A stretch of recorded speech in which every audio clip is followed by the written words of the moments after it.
Welcome to the Standard Deviations podcast, presented by Orion Advisor Solutions and hosted by Dr. Daniel Crosby, Orion's Chief Behavioral Officer and New York Times best-selling author. Each week, Dr. Crosby interviews a fascinating new guest on a range of compelling topics, from literature to psychology to financial wellness. To learn more about Dr. Crosby's behavioral finance work at Orion, visit www.orion.com. Hello and welcome to the Standard Deviations podcast. I'm your host, Dr. Daniel Crosby, and I'm joined today by my great friend. And I say that every week. I say great friend, but this is actually a great friend.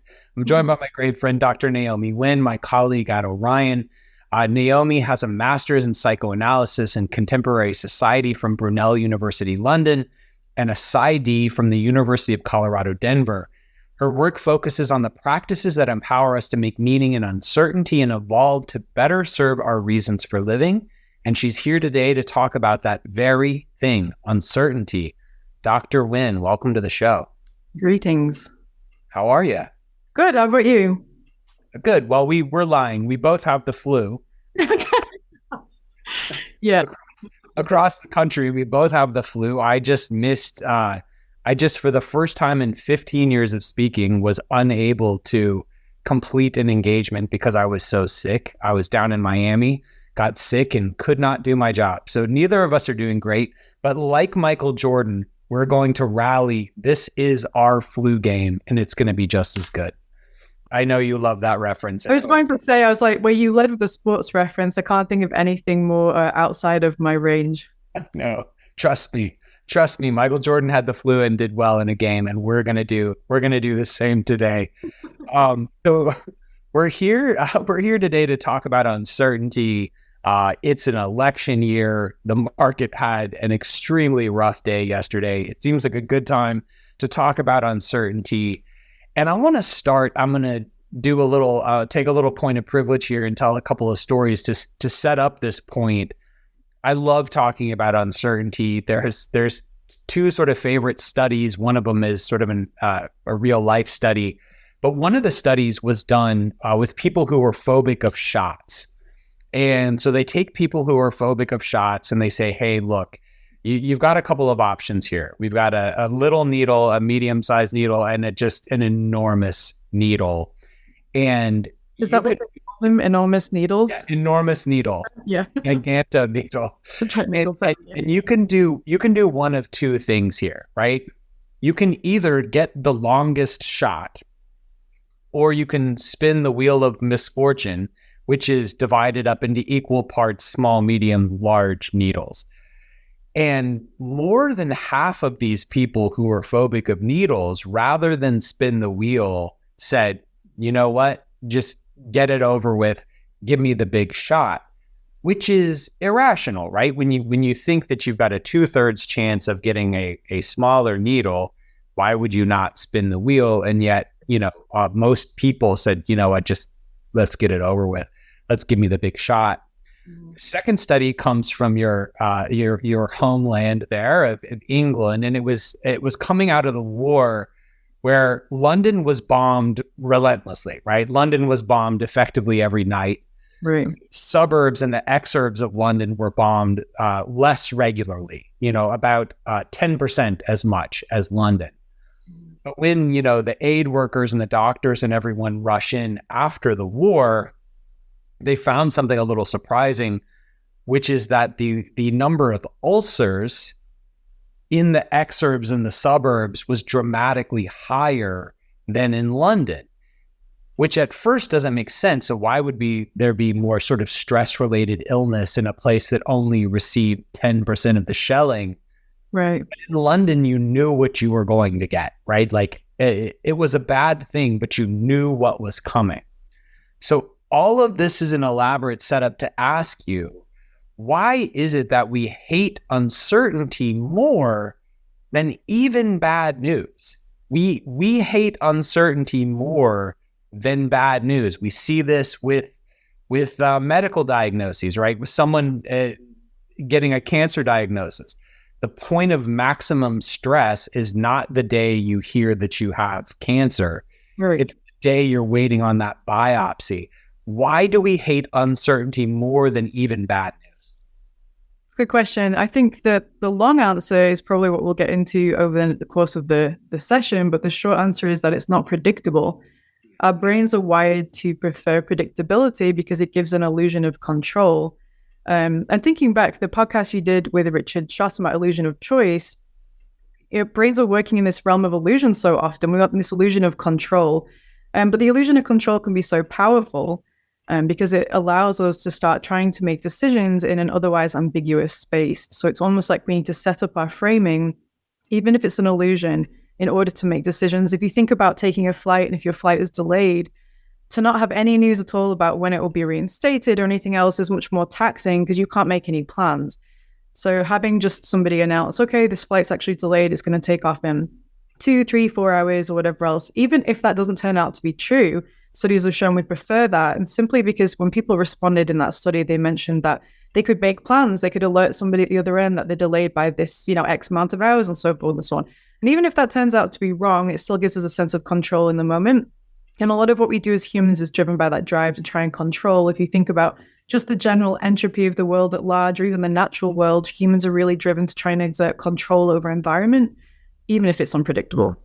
I like that. So it's a thing of control. I think the best businesses do this really well. I think of Uber, right? Who, first of all, is constantly going to mislead you about how long it's going to take for the car to actually get to you. But you can watch that car turn around and get stuck at a red light for 5 minutes and, drive in circles and not come to where you want it to be.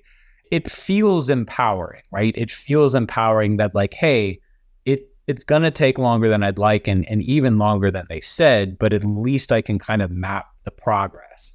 And you think about Disney, right? Like you think about Disney, the lines are brutal, but they kind of tell you all along the way, hey, it's a 15-minute wait from this point. Well, that's not ideal, but now I know what to expect. So I think there's a lesson in there for advisors and people who are providing any kind of services to give back that sense of control where you can to the people you're serving. Right. And so much of that reaction is, if you think about just anxiety, even, with both our backgrounds from a more clinical psychological perspective, you think about anxiety, it's essentially a very reasonable reaction. And a lot of times, even if the cue is somewhat irrational, to having that combination of threat while you're feeling uncertainty. And so I think, when we're talking about this in terms of financial advice, managing your client's anxiety as a production of being in an uncertain market, experiencing that as a threat to your well-being, that's really key, I think, to part of this framing. Yeah. At the risk of jumping to solutions here, like I think for the advisors that are listening to this, so much of it is, in an election year where there's so much ambiguity, in a market where we've sort of been waiting for this other shoe to drop for a long time. Right. It really comes down to controlling the controllable. A lot of clients are going to bring in and lay at your feet. They're like, what's going to happen with the election? Well, like nobody knows. Right. But we do know that, controlling your behavior is predictive of success, and managing fees and diversifying and all these things, we can do something about those things. Okay. So we hate uncertainty. We hate it more than we even hate bad news. How does this reality impact our decision-making process? In a couple of different ways. I think I'll probably start with the research. Let's start with the hard data, I guess. And most of the research around this could be summed up in a particular study that developed this instrument called it's kind of a scale that measures intolerance of uncertainty. And the idea is that all of us fall along this spectrum where we can either find uncertainty completely intolerable, or we're actually pretty decent at managing it. You'll notice, of course, in that there's no escaping uncertainty, which is a truth for all of us. But people, they issued questions. You can actually look up the scale online somewhere. There's questions you can run through that kind of gauge how well you manage a situation characterized by uncertainty. And what they found in the results was that the reactions presented in one of 4 different kinds of ways. And depending where you fell on the spectrum kind of depended how aggressive these reactions were. But the 4 different facets of the emotional unease provoked here were agitation and avoidance, denial, and then paralysis. And so our aversion to uncertainty and our preference for bad news can kind of show up in those 4 different ways. Those are kind of the quick and dirty rubric for reactions to uncertainty. And the way that can end up looking for our clients is a number of different things. It can look like becoming more susceptible to forecasts, for example, which we already know are about as good as a coin flip. That would be one of them. We could get another reaction of very high emotional reactivity, where there's an impulsivity happening. There's a fear kind of reaction that kicks in. Could be a client that decides, we just need to go to cash. I saw something on the news, we need to go to cash right away, things like that. Or avoidance, where you have a client who is uncertain, stressed out by the uncertainty, and then is simply just avoiding your calls. They might miss windows in which to make decisions because they're just avoiding the whole thing. Or maybe denial. Maybe you have a client who is struggling with the idea of creating an estate plan, simply just wanting to exist in the state of denial because the uncertainty is too overwhelming. Or just paralysis in decision-making, just getting stuck, completely unable to pivot or rebalance. And that might be related to, say, kind of anchoring bias in some particular ways. And something that I noticed while I was looking through this research is a lot of these particular things, these reactions to uncertainty, they are related to a lot of the heuristics and biases that I think most advisors are fairly well educated around. And this is kind of my argument around uncertainty, that we shouldn't really be treating uncertainty as a factor that can show up in advisor decision-making. Rather, it is the overarching frame for client decision-making. It's a key driver. And my argument for that is, if you think about all those biases and those heuristics, anchoring, recency, attribution, the thing that's really happening here is these are all attempts to escape uncertainty. They're all attempts to sort of control or respond or outrun, essentially, uncertainty. And so that's something that, I think about when I think about our reactions to uncertainty in decision-making processes. Another thing, too, is that when we're making good decisions, for the most part, a good decision is one that is balancing what makes us human, that kind of the emotionality of it, the goals, the hopes, the dreams, and then also kind of the rational framework. So a good plan's kind of walking the line between those two things. And uncertainty can really offset that balance. If we think about this, it kind of shows up in a couple of different ways. I was thinking about the Kahneman research on the System 1 and System 2, this idea that we have these sorts of automatic, unconscious, really complex processes, like a dual process model. And if we account for both sides of that thinking, the thinking fast and slow, that's kind of where we make our best decisions. And it kind of, think about that, it's very hardwired. It's very, we're talking about neurological research here, but there's a very more psychodynamic kind of parallel to this too. If we think about psychotherapy, when you worked with clinical clients, the idea there too is to go beyond those symptoms and look at the drivers that are causing the distress. And often the issue is located right in that gap between this unconscious desire for something and then the kind of conscious desire, and the unconscious mechanisms that are kind of, operating, whether it's automatic thoughts, cognitive distortions, or poor models of attachment to caregivers, whatever it is. Kind of having a good outcome for that client depends on being able to look at both sides of that particular presentation. And point being that if we're not accounting for uncertainty, we're really not operating in a realistic framing of human behavior. And kind of managing behavior and perception is key here to helping a client avoid the pitfalls of having uncertainty really adversely impact their decision making. I think those four ways in which clients typically react to uncertainty are powerful enough that we should revisit them for just a minute. I took a note here. I wrote down where's overconfidence, because one of the things that I've seen is that a lot of times in a period of uncertainty, what people will do is paper over that uncertainty with this thin veneer of illusory knowledge. But really, that's a form of denial, right? It is. The more I thought about it, I said, oh, it's there. It's a form of denial. Like, hey, I'm denying this uncertainty exists because this forecast, this person who correctly called, the great financial crisis, now says that we should be doing XYZ thing. Are the reactions to these things fundamentally different? Like if a client comes in agitated versus paralyzed or in denial, is the means by which we resolve that uncertainty look different from reaction to reaction, or does it have sort of a common core to solving that problem? It's a good question. Honestly, the answer is both. I think that anytime we're dealing with humans and we're looking at improving decision-making, behavior, levels of kind of emotional regulation, whatever it is, we have to look at two things. We're having to look at the immutable factors at the core of being human, which are universal. We're all completely exposed to that particular universal human condition. And then we have to tweak them a little bit to fit our client's personality, their money script, however you want to put it, their particular sort of individual features. So we have these two things operating where we're looking at the human condition level and the conditions of that, and then tweaking it based on the presentation. So if we think of those four facets, the underlying current between all of those are different kind of facets and reactions and dimensions of one thing, reaction to uncertainty. So the underlying human condition there is not liking uncertainty. And you'd be hard pressed to find somebody who across the board just thrives in uncertainty. We can certainly increase our ability to do that. But from, a human level, even, you observe just children, uncertainty is not preferable. It's kind of hardwired into the way that our brains work, and our brains are ancient. We're not going to be able to outrun that. But you're right. That reaction to uncertainty comes up and shows up in a couple different formats. And then a reaction to that needs to come in at that level.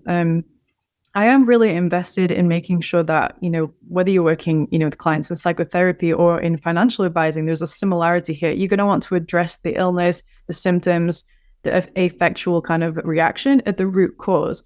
You're not just going to come in at a kind of palliative kind of symptom of the suffering. You are going to want to address that root. But a good entry point is a reaction to what you're seeing in your office. So if somebody comes in agitated, you're not going to want to just immediately rush in with reason and be like, okay, well, let me just tell you, this is just a reaction to uncertainty. Let's just talk about that. It's like telling somebody who's crying to calm down. It's not going to be effectual. And so we have this model that it's Bruce Perry, is a neuropsychiatrist, I believe, or neuropsychologist, who created this model. He worked a lot with people who were struggling with trauma, and he developed this model around how we can kind of help emotionally regulate people. And I think there's a lot of advice in there for this, because whether somebody's coming with agitation or they're demonstrating denial or paralysis, these are sort of stress reactions. And so we want to kind of manage it at the level of stress, depending on how your client presents, and then also at kind of that more general human level. And so it's almost like, how do we treat the stress that your client's experiencing? And something I think to remember is, regardless of how the client presents as they come into your office or call you up on the phone or they email, however they present, the underlying stress is something that the majority of Americans are kind of dealing with. So it's not just their presentation might be unique, but the stress underneath is not particularly unique. If you don't mind, it's a bit of a tangent here, but I think it's something that I've been interested in lately. Is we're seeing this uncertainty, we're heading to this election year, geopolitical events, just a lot of turmoil happening. The American Psychological Association has been kind of keeping an eye on what they're calling stress in America. It's a survey that they do, and they kind of check in just to gauge the temperature of stress in just everyday Americans. The titles of their surveys are kind of intense. I think 2022 was something like concerned for the future and beset by inflation or something. And then I think 2023 was grappling with collective trauma, psychological impact of collective trauma or something. They're quite extreme, but they are extreme because they reference over 80% in some cases of Americans really, really struggling, just stressed out beyond all kind of expectation of healthy functioning. And it's always related to things beyond our control, geopolitical events, inflation, things that we just can't control. And so I think what we want to do, to kind of go back to your question a bit there, is to respond to the level of that kind of general human stress all of us are experiencing, and then tweak with regard to how your client's presenting. I can go into that in a bit more detail if you're interested. I was thinking about, as I was talking about that, the human condition. Yalom is a psychologist who actually, I think he's a psychiatrist actually out of Stanford. He spoke a little bit about some certain aspects of the human condition. And while we're talking about certainty, I think it might be prudent to kind of talk about how uncertainty is the only certainty that we have, which is a little confusing sounding, but it's kind of summed up by what Benjamin Franklin said about how the two things that are certain in this world that we're not going to escape are death and taxes. And Yolam kind of talks a little bit about how that can present with human condition. It presents in this sense of being defined by death, freedom, meaning, and isolation. These are his 4 kind of pillars that he puts out as our ultimate concerns in life. And so I think as we think about those 4 presentations in reaction to uncertainty, we could maybe distill them into reactions to those 4 ultimate questions as well. Those are you familiar with those? Very. I love y'all. I love and I love existential philosophy. So yes, very, very familiar. Right. It relates to, I know you love Viktor Frankl, and that kind of, I mean, there are so many pyramids in psychology, but Frankl's pyramid of meaning kind of in that logotherapy approach to things being where it's trying to find meaning is something that humans are driven. We're all driven to try and find meaning, make meaning, have meaning. And that shows up in our attempts to control the uncontrollable with uncertainty. And Yolam kind of expands on that when he talks about these 4 ultimate questions. He talks about having death defining life, essentially that the fact that we're all going to die is a certainty. It's one of the 1 certainties we do have. And it paradoxically can kind of change how we approach making meaning in our living. Freedom is essentially, that idea that we may be limited by what we're born to in so many different ways, but we do have the freedom to try and make meaning within that particular situation. And isolation is, who are we as ourself in relation to others? What does that mean? Do we draw closer? Do we work in the community? Do we isolate? How does that look for us? And then with meaning, it can come in a couple different ways, but essentially what framework are we adopting to try and scaffold the making of meaning in reality?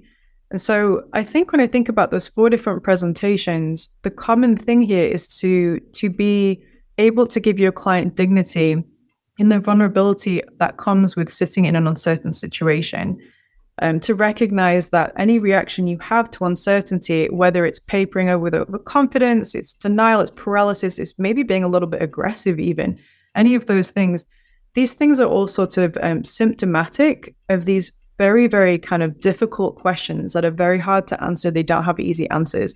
So I think coming at it from the framework of just being able to regulate yourself and recognize that these are expressions of something much bigger than any of us is one kind of framing for that. And then coming in at the level of their reaction is another. And I can hark back to Bruce Perry's research on that, where he spoke about handling clients with a model that he reduces to like the 3 R's, I think it's kind of called. So you're going to regulate the emotions of your client, and you're going to relate to them, and then you're going to come in with reason. And I think we can kind of adapt this to the advisory relationship, where essentially we want to start with calming. We want to start with calming our client, and then we want to work on connecting with our client or reconnecting with our client before we move into that coaching area. So kind of regardless of how your client comes in, whichever facet of this reaction to uncertainty they're having, that framework is kind of universal. It responds at the universal level of what's happening, and then also can be tweaked to meet your client's particular needs. Give me the second R. Regulate, then what? Relate. Relate. Let's talk about those for a minute. I think that's a really good model, sort of independent of how they come in.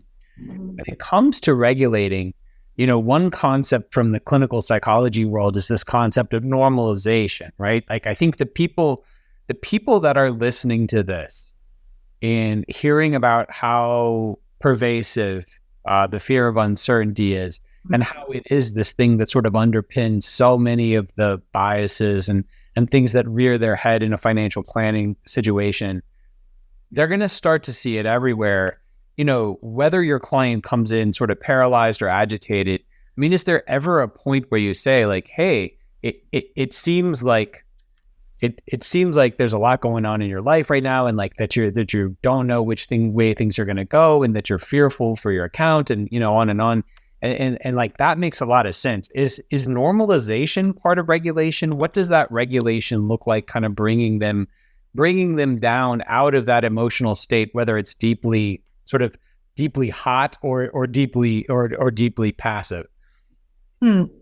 Yeah, that's also a good question. I think one of the key things here is that it's, as with anything, prevention is really the best cure here. And what I mean by that in this context is that you're going to need to know your client at their resting state and their baseline before you even get into that. And that's really where behavioral finance comes in and is so useful. is that, the best plan in a time of stress is the one you made in a time of calm, right? So in this regard, you don't want to wait until your client comes in upset or is kind of icing you out in denial, whatever. You don't want to wait until that situation happens before you suddenly start scrambling to relate and regulate with them. You're going to have to know their pain points before they get to them or they hit those thresholds. So I think having the first piece of advice, I think I would draw from that normalization idea is first to know what is their normal. So that would be, how do they typically handle risk? How do they think they handle risk? What is their financial persona? What's their background? How do they react to a sense of scarcity? What makes them feel threatened? What are they scared of losing? We can kind of see uncertainty as a teacher in that regard, that if you're able to kind of have that discovery conversation with your client about, to gauge their sense of what are they scared of losing in uncertainty, basically. If you can understand what your client's scared of losing in a situation where things are uncertain, you also inversely know what they want to protect. And if you know what they want to protect, you can kind of, make plans to do so. And in that kind of conversation, as you're discovering how your client feels about that, you can kind of get a gauge for their baseline and where they're at. So when you're normalizing, the idea is that, if this is their baseline, this is kind of, maybe they are typically fairly neurotic like myself, or maybe they're a little anxious, or maybe they're very relaxed and nothing really bothers them. Find their baseline first, know what that baseline is. And then when they come in escalated or kind of elevated or dysregulated in some way, you kind of know where you're trying to normalize back to. So that would kind of be the first thing there. And then secondly, I think the normalizing is it's such a powerful thing in psychotherapy that can adapt to the advisory relationship. To be able to speak to your client, first off, I think communicating with empathy is absolutely key here. And you have that Orion Advisory Academy course on that I really like. I think it's good for a deep dive. Being able to communicate with empathy on this is going to be key. Being able to listen properly, actively listen, and understand someone's experience on their own terms is going to be really helpful before you can even normalize. So as you're kind of having this client come in, their reaction may seem completely off the wall to you. It doesn't make any sense to you, but being able to just accept it for what it is and hear them on their own terms is going to be important. Once somebody's able to feel like they are heard and there's space for them to feel how they're feeling, they're much more inclined and be open to having you help them normalize. So that would be the point where you come in and you're able to kind of cross that bridge from regulation to relation, where you're able to say, this is very normal. Uncertainty characterizes everything we do that means something in our lives. And this is something that we're all experiencing. And we're all kind of, if you think about it, we may all be in different boats, but we're in the same sea. The market is something that we're all in. None of us individually have control over. And that normalizing, I think, can really bring down the emotional dysregulation to a healthier, more rational point. I want to pause for a minute here because there's been at least two really powerful frameworks here that I want to review, right? So again, the four most common reactions to uncertainty: agitation, avoidance, denial, or paralysis. So sort of be on the lookout for those those four things. And then we have our three-part sort of mental scaffolding for how to respond to this, which is regulate, relate, and reason. I think a lot of times we want to jump straight to reason, right? Like, oh, you're asking me something that's fundamentally unknowable. Nobody knows that next. And I think we have to regulate first that emotion, whether hot or cold, relate, reestablish that relationship, and then we move to reason. Naomi, one of the things that we've talked about before is framing with respect to engaging with uncertainty, because it's a little funny. We've spent all this time talking about how much we hate uncertainty, but we don't always hate it, right? Like we like surprise parties, and we like, I hate surprise parties. That's horrible. I have a lower tolerance for uncertainty, apparently. Yeah, you came in lower on that index you talked about earlier. And now we will, of course, be planning a surprise party for you next February. Ooh, nothing. But, we like uncertainty in other contexts, right? Nobody wants a spoiler in a book or a movie. Like, we like this feeling of anticipation or not knowing. Is there a way to frame uncertainty in financial markets that makes it more palatable for clients? Yeah, I think, and again, there's kind of two levels to address this: the kind of universal human condition level, and then the personal, individual kind of client representation level. Those things too. But I think when I think about what you were asking, I guess I'm thinking about what do we risk if we're not engaging with uncertainty in that regard? And so if we think about uncertainty, I would break uncertainty down into having 3 core features. And this is kind of what the data generally points to. A situation that's characterized by uncertainty is characterized by ambiguity. So that vagueness, not really knowing what's happening.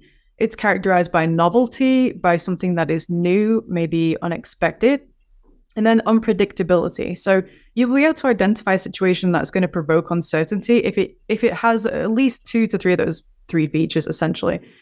If we think about those 3 things, obviously we spent a lot of time talking about how much we hate those and how that shows up, and we have a very aggressive stress reaction on a neuronal level, emotional level to those things. But if you think about a life without those 3 things, what does that look like? And so if you don't mind, I'll go into a little bit of the data around each 3 of those points and how they can kind of benefit us. I guess my overarching frame for this is that if we don't engage with uncertainty and we're not able to look at it as a double-edged sword that has these built-in kind of benefits as well as these risks, we do risk becoming detached from reality because uncertainty characterizes so much of reality, but we're also really limiting success. If we're only seeing uncertainty in terms of okay, let's avoid novelty. Let's avoid what's unpredictable. Let's avoid situations where we're ambiguous. We're now just kind of foreshortening the area in which we're learning, working, growing, developing. And so if we only operate in in response to those 3 facets of ambiguity and novelty and unpredictability, if we only operate by trying to ignore, deny, or reject all of those, we've really limited our ability to have success. If we're able to embrace those 3 things by kind of inverting them, we're going to lift that ceiling of success quite dramatically. So I think the task at hand is, how do we look at the uncertainty as a double-edged sword? So if you think about those 3 different things, ambiguity, for example, if we embrace the fact that there is a sort of vagueness and ambiguity to a situation, it actually opens the door on us being able to make meaning, construct our own meaning out of something. If we're so certain about what something is, if you're constantly being told, nope, this is how it is, this is the only framework, there's no ambiguity whatsoever, sure, we have a sense of kind of safety, perhaps, a sense of we know what to expect. But if we apply that to every single situation in our life, there's no room to construct meaning. And that's actually just as deleterious to human flourishing as uncertainty itself. If you think about all of the things that mean the most to us in our lives, for example, might be having children, starting a business, falling in love, any of these major things that are happening. All these meaningful things that we do, these are the ones that embody risk most. We think about, take, for example, falling in love. You are falling in love and you think you essentially get something. You get somebody that you care for, you get care in return, you have this wonderful experience. But what you're really getting there is risk. You're getting the risk of losing somebody. You're getting the risk of being hurt. You're getting the risk of that come along with vulnerability. When you have kids, for example, yes, you get a child in your life, you get all the love that comes with it. But you also now have your heart walking around outside of yourself. You now get all of this risk. You get all of this worry. You have this uncertainty that you've added. So every time you add something to your life that is meaningful, you're adding risk. You're adding uncertainty. And if you're able to embrace that novelty, unpredictability, ambiguity, you're really embracing the ability to make of your life what you want it to be and to construct meaning according to your own kind of dictates of your conscience or your preferences and things like that. And the hard reality there is that you can't just shed sort of the bad sides of that. You have to pick up both ends of the stick in that regard. You never get to fall in love and have it just be perfectly safe with no risk whatsoever. You can't have a child or start a business and just have the good sides. You can't just profit without the risk. And the same thing, there are no such thing as risk-free returns. And so being able to kind of embrace that side of uncertainty is really helpful for turning uncertainty as an obstacle into a step stool, essentially, to elevate your ability to perform and get returns. This is such a powerful concept that I just want to put a little bit of a finer point on it. Asking clients to do what you just talked about, which is consider the most meaningful things you've ever done. Mm-hmm. Have children, have a relationship, start a business, whatever it is. Each one of these things is enormously risky, right? 95% of businesses fail in the first couple of years. Half of marriages fail. Kids disappoint you. Never mind. But kids are fraught. Of course, anything worth doing in life takes risk. And, you and I worked at the same counseling center many, many years ago. And one of the things that I observed there was something that I came to call emotional graying. And what people would do was they would try to cut themselves off from the worst outcomes, right? Yeah. From heartache or failure. And what they ended up doing was cutting themselves off from the best experiences in equal or greater measure. Right. And so it's just like you said, whether it's emotional graying or whether it's markets, there's a relationship between risk and reward. And I think what you're talking about, helping make that parallel frame of, look, tell me, Mr. and Mrs. Klein, tell me about the most meaningful thing you've ever done. Like, right. Was it risky? It was, and this is worth doing too. And it's a risky thing. I think it's a powerful concept. Yeah. Very powerful concept. Also in that too, I mean, you think about, well, you've worked with couples before, for example, who say you're working with a couple who are considering divorce, a huge change in kind of the structure of their lives or whatnot.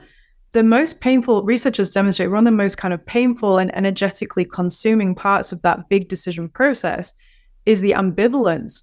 It's energetically exhausting. It's the same thing for someone who's deciding on a career change. It's the not knowing, it's the uncertainty, it's the being unsure of which way to go. It consumes a lot of energy. And in a strange way, sometimes we think about decision making. We think, okay, if we make a decision, that's an active, proactive thing. But the absence of making a decision, sitting in that ambivalence, that is technically a decision. It's still costing you energy. It's still costing you time. It's still costing you all the same things that making a decision costs you, essentially. And it can be really painful. And my point here too is just that ambiguity can really be painful. Being in ambivalence is painful. But not making a decision because you're in that state, rather than making the decision to construct meaning, can be sort of deleterious, because that stagnancy can come with a sense of illness. And, if you think about like a pond or a lake, if it's just a puddle, it's just kind of stagnant, attracting mosquitoes and so forth and so on, versus a river that is flowing. There's kind of motion, the dynamism there at play. It permits more life. And so we want to think about sometimes recognizing that this kind of contending with uncertainty can be painful, but interrogating it towards having more like dynamism essentially is going to be beneficial and leaves room to construct meaning. That emotional graying you're talking about, that foreshortening, something I see when clients are kind of stuck in that particular zone. They want to foreshorten the risk because they need to feel a little safer and feel that control. One model that's kind of used a lot that I think adapts well to the advisory relationship, it's two-pronged. The first part is this functional fixedness. It's an idea that we have this psychological inflexibility that we clamp down on. And we see that in prospect theory, we see it in loss aversion. We sense risk and we clamp down. We really need to just kind of grasp onto the things that we can control, because there is this existential and practical fear we're going to lose everything. And the problem that comes with that, if you think about all the most, I can't remember which book it is. There's it's an idea about holding sand, for example. Like the tighter you grasp that sand, the more it's just going to come out from your fingers. The key to holding the sand is to have a little bit of a looser grip. And so the idea here would be that we want to help clients move away from the rigidity that would essentially engender breaking in environmental changes. So a couple of different ways to think about this. The first one comes from Gestalt theory. I like to think about functional fixedness. And there was an experiment done where people were given a candlestick, a piece of paper, and some drawing pins, just these kind of random household items. And they were told, okay, you have your piece of paper and your candle and your drawing pins. Stick the candle to the wall. And people just kind of struggled with it. I mean, how are they going to stick the candle to the wall? And then as people kind of worked with that problem, they realized, okay, well, I can fold the piece of paper into kind of a little basket, and then I can drawing pin the basket to the wall and then stand the candle up in the basket. All this to say that if we're able to think about objects in a slightly different way, we can actually achieve different outcomes essentially. And so that's one thing I want to kind of highlight to speak to psychological flexibility and the benefit therein. And then the other part of that is that kind of what you can and what you can't control focus that people talk a lot about in cognitive behavioral therapy, but is really handy here too, is that there's so much that we can't control. We're about to head into this election year. Can't control that. Can't control geopolitical horrors. Can't control inflation. Can't control any of these things. What can we control? if we stay focused on what we can control, which, as an advisor, this is a space where you excel at. This is where your expertise happens. What can you control? If you keep the focus there, which is all you can ever really do anyway, you're going to flourish. And I think the reason for that can be embodied when you think about engineering for buildings that are supposed to stay upright during earthquakes, for example. Seismic design, essentially. A lot of that design focuses on having this base isolation where you have a very solid foundation as your base.